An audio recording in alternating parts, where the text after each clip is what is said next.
मनाच्या विरुद्ध सईच्या आयुष्यात सगळं काही व्यवस्थित चाललं होतं. साधी, शांत, थोडीशी स्वप्नाळू अशी ती मुलगी. तिच्या डोळ्यात कायम एक वेगळाच प्रकाश असायचा. ती फार काही मोठी स्वप्न पाहणारी नव्हती, पण ज्या गोष्टी ती मनापासून इच्छायची त्या तिच्यासाठी खूप महत्वाच्या असायच्या. तिच्या आयुष्यात आदित्य आला तेव्हा तिला पहिल्यांदाच आपलं कुणीतरी आहे असं वाटलं होतं. कॉलेजच्या एका साध्या प्रोजेक्ट पासून त्यांची ओळख सुरू झाली आणि हळूहळू ती ओळख मैत्रीत आणि मैत्री प्रेमात बदलली. आदित्य फार श्रीमंत नव्हता ना, त्याच्याकडे मोठं घर होतं, पण त्याच्याकडे एक गोष्ट होती, सईला समजून घेण्याची ताकद. सई जेव्हा शांत व्हायची तेव्हा तो तिच्या नजरेतून तिचं मन वाचायचा. ती हसायची तेव्हा तो तिच्यासोबत हसायचा आणि ती रडायची तेव्हा तो तिच्यासाठी खांदा बनायचा. आपण लग्न करू ना, सईने एकदा हलक्या आवाजात विचारलं होतं. आदित्यने तिचा हात घट्ट पकडत हसून उत्तर दिलं होतं, तुझ्याशिवाय दुसऱ्या कुणाशी नाही. पण आयुष्य इतकं सोपं नसतं.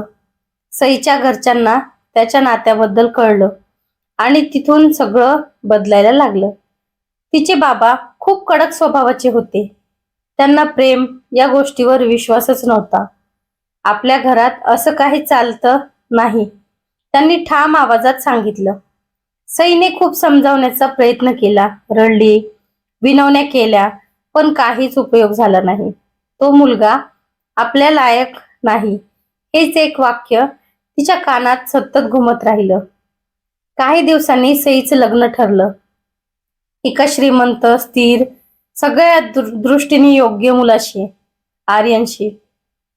आर्यन वाईट नव्हता, तो चांगला समजूतदार होता, पण सईच्या मनात त्याच्यासाठी काहीच नव्हतं.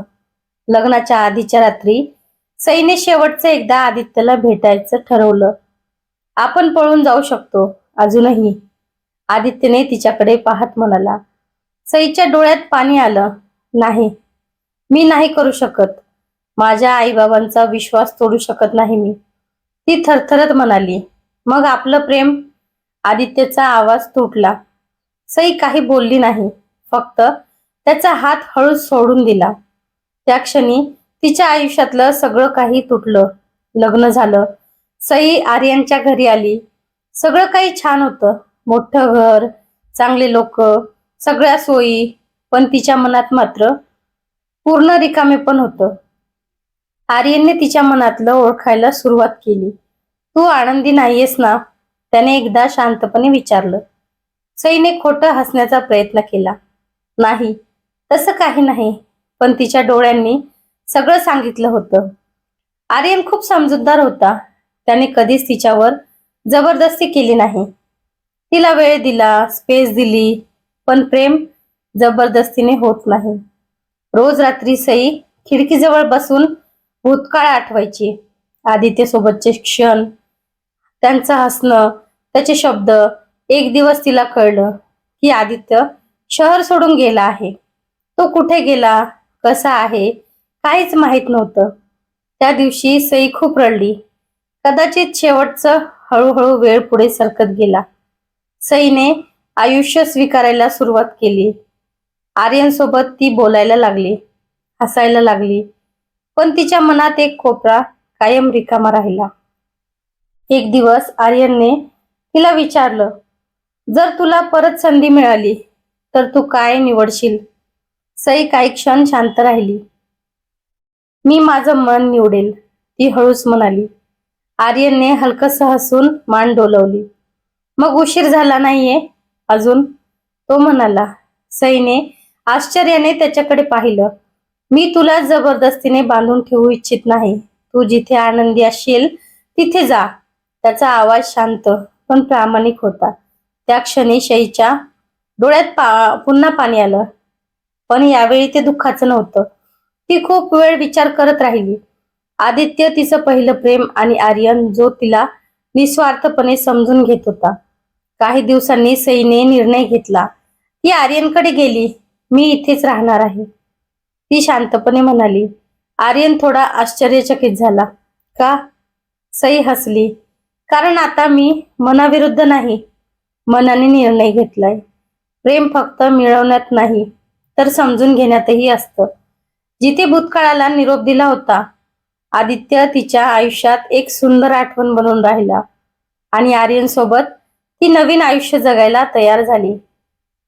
पण तिच्या मनात एक गोष्ट कायम राहिली. कधी कधी आपण मनाविरुद्ध जगायला लागतो, पण हळूहळू तेच आयुष्य आपलं मन बदलून जातं. ती आर्यन सोबत संसार करत हसत खेळत आयुष्य पुढे नेत राहिली. प्रत्येक नातं मनापासून जपत स्वतःला त्या घरात पूर्णपणे झोकून दिलं. काळाच्या ओघात ती चांगली पत्नी, सून आणि आई बनली. सगळ्यांसाठी हसणारी, धीर देणारी आणि प्रत्येकाच्या आनंदात स्वतः आनंद शोधणारी झाली. घरात सगळं सुरळीत होतं. प्रत्येक सण उत्सव ती मनापासून साजरा करायची. सगळ्यांची काळजी घ्यायची. स्वतःच्या दुःखावर हसण्याचा पडदा टाकत जगायला शिकली. पण रात्रीच्या त्या शांत एकाकी क्षणात, जेव्हा सगळे झोपून जायचे आणि फक्त तिचे विचार जागे असायचे, तेव्हा तिच्या मनाच्या खोल कप्प्यात आदित्यच्या आठवणी हळूच डोकावायच्या. त्याच्या सोबत घालवलेले क्षण, त्याचं निरागस हसणं, तिचा हात धरून दिलेली आश्वासनं आणि अचानक तुटलेलं ते सगळं, हे सगळं पुन्हा पुन्हा तिच्या डोळ्यासमोर यायचं. कधी नकळत तिच्या डोळ्यात पाणी यायचं, तर कधी ती स्वतःला समजावत हळूच हसायची. तिने तिने कधीच त्या आठवणींना बाहेर येऊ दिलं नाही, ना कुणाला तिच्या मनात चाललेली ही लढाई कळू दिली. ती तिच्या जबाबदाऱ्यामध्ये इतकी गुंतली की जगाला ती पूर्णपणे आनंदी दिसू लागली. पण तिच्या आत कुठेतरी एक अपूर्ण प्रेम, एक न बोललेलं सत्य आणि एक न संपणारी ओढ कायम जिवंत राहिली. ती वर्तमानात जगत होती, पण तिचं मन भूतकाळाच्या सावल्यांमध्ये कधीच पूर्णपणे बाहेर आलं नाही.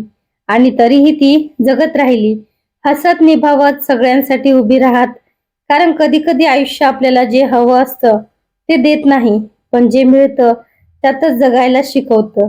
आणि अशाच एका दिवशी अनेक वर्षानंतर अचानक तिची आदित्यशी पुन्हा भेट झाली. क्षणभर वेळ जणू थांबून गेला. नजरा बोलल्या, पण शब्द हरवले. दोघांच्या डोळ्यात एकच प्रश्न आणि एकच उत्तर दडलेलं होतं. जर त्यावेळी आपण वेगळा निर्णय घेतला असता तर. पण आता सगळं बदललं होतं. आयुष्य पुढे निघून गेलं होतं. सईने हलकस हसत त्या क्षणाला निरोप दिला आणि मागे वळून पाहिलं नाही, कारण यावेळी तिने मनावर नाही तर समजुतीवर विश्वास ठेवला होता. आठवणींना जपूनही पुढे चालत राहण्याचं ध्येय तिने शिकवून घेतलं होतं. तर कशी वाटली कथा नक्की कमेंट करून